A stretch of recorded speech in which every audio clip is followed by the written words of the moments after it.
How's it going, Rogues Gallery, and welcome to another Flesh and Blood video.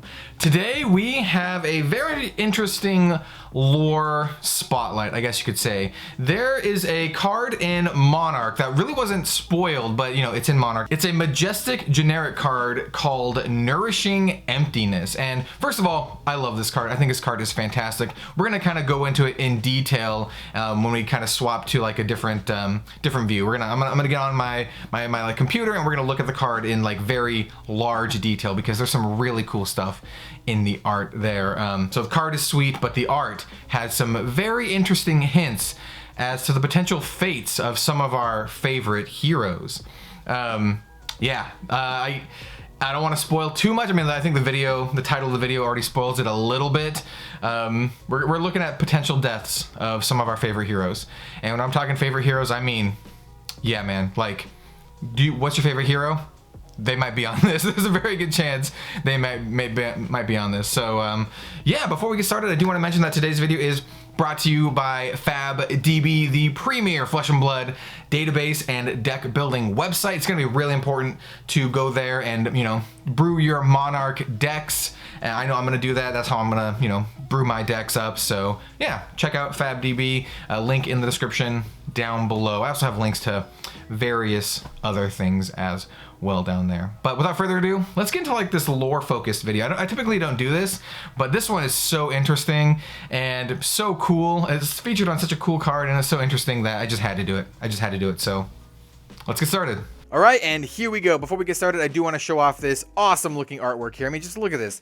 Absolutely gorgeous artwork. I really want a print of this art. It is so beautiful. Monarch really knocked it out of the park with the art and the flavor, and that's kind of something that we're going to talk about today. So, without further ado, let's pull up the card in question, Nourishing Emptiness. And before we get started, first of all, the reason why there's like these black areas in the back is because we're going to zoom in on the card, and we're going to get into the nitty gritty here.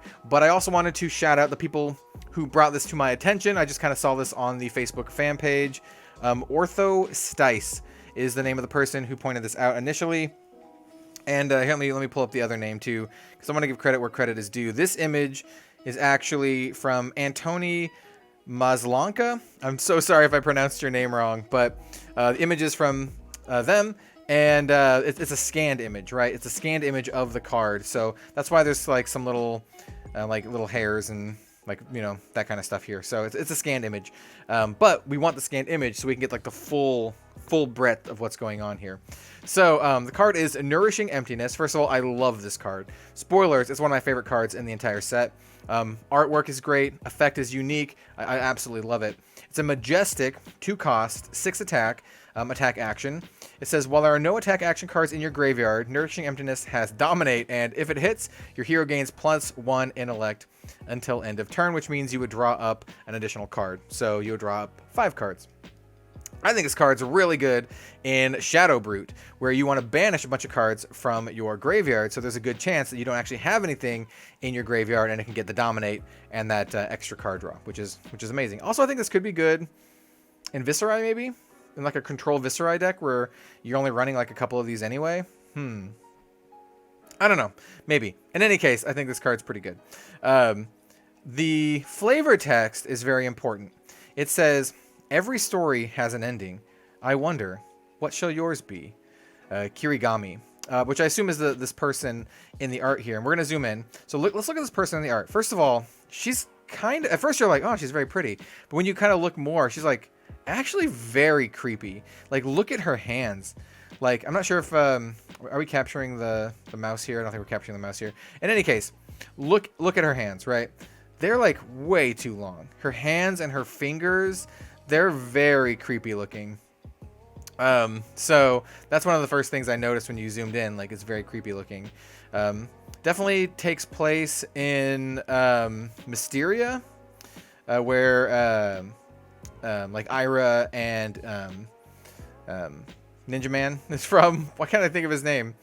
Katsu, Chicken Katsu, where Katsu is from. But what we're really going to talk about today is the background, right? So this background is super interesting. So we're going to go from left to right Each panel depicts a character in Flesh and Blood. Not just a character, a main hero. So this first one, here we have, is Katsu. You can tell by the hair, and you can tell by what he's wearing, and there are 2 arrows in his back. This is Katsu dying. This is potentially how Katsu dies. And once again, keep in mind, every story has an ending. I wonder, what shall yours be? It's very, very important.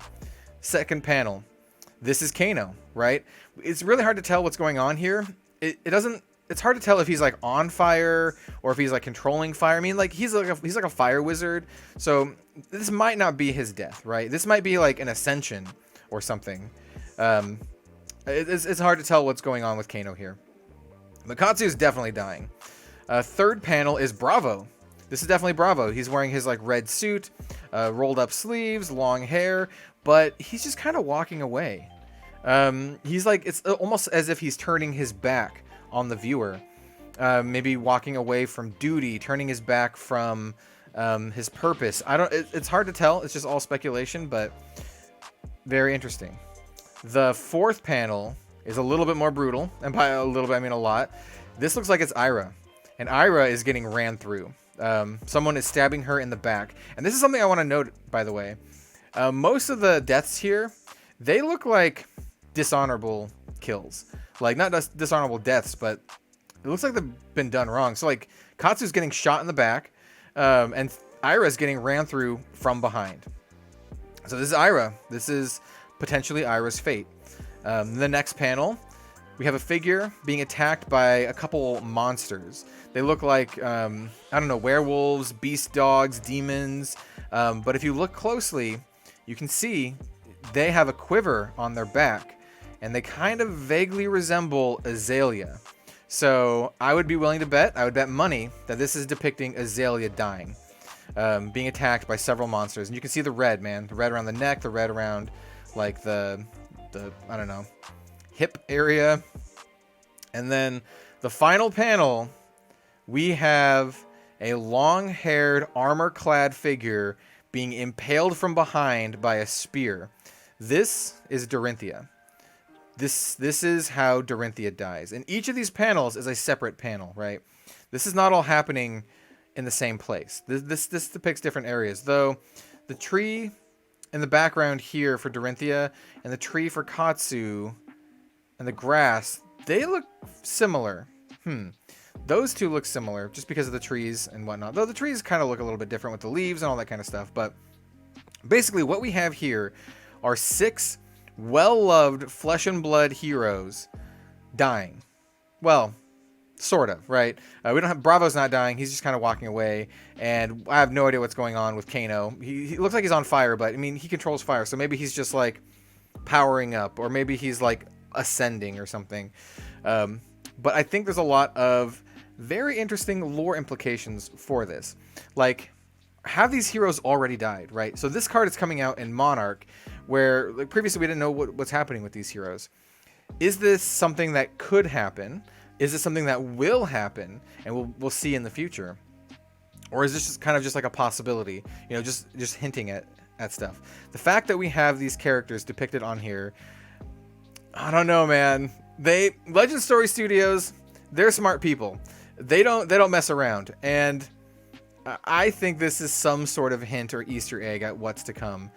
Maybe in Kingdoms, but I mean, they're laying up the groundwork here for some future lore, because we saw like the coin mechanic in Crucible of War. Well, we don't have the coin mechanic in Monarch, and here we have this heavy lore drop, and we're not seeing, we don't have any indication that this is happening or is going to happen. So it's quite interesting.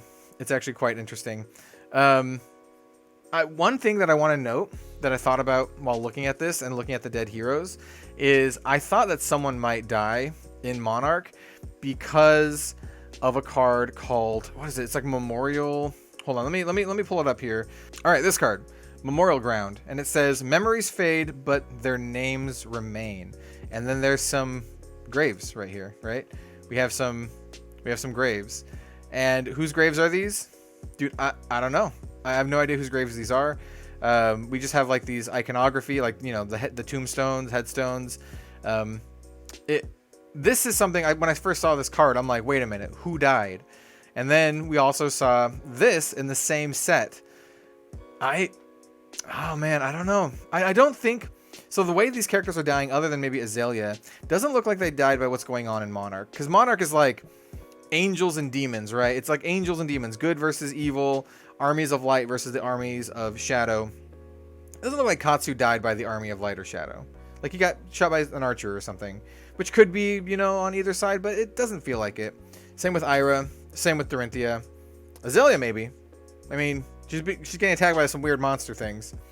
But I think they're setting up for something very interesting, and I would not be surprised if the generic heroes, the talentless heroes, end up dying.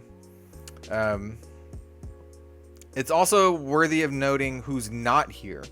So Viserai, who I know is going to be a main story character.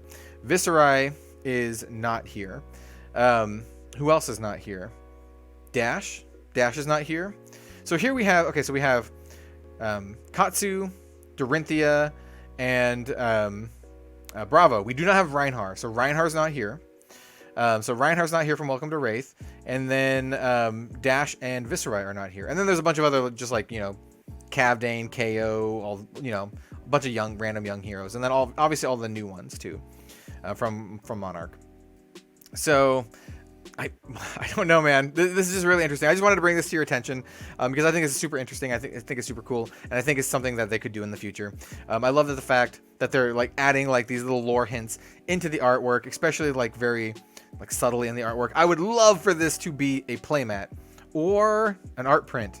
I'm actually recently getting into. I mentioned this before. I'm recently getting into getting art prints for Flesh and Blood. I've seen some of the artists start to sell their stuff, like they have prints available, and I'm snatching them up because I love this art in this game and I want to support the artists. So yeah, let me know what you think of all of this. I guess I'll put it back on screen. Let me know what you think of this. Let me know what you think of Nourishing Emptiness too, just in general, but let me know what you think of this as well. Do you like it? Do you think it's just kind of like, oh, they're just throwing in something cool? Or do you think it's actually something that could happen or will happen in the Flesh and Blood lore? Yeah, it's super interesting. So anyway, thank you so much for watching, everyone. You know, like, comment, subscribe, all of that good stuff. And I'll see you next time for some more Flesh and Blood content. Have a good one all, and we'll see you later.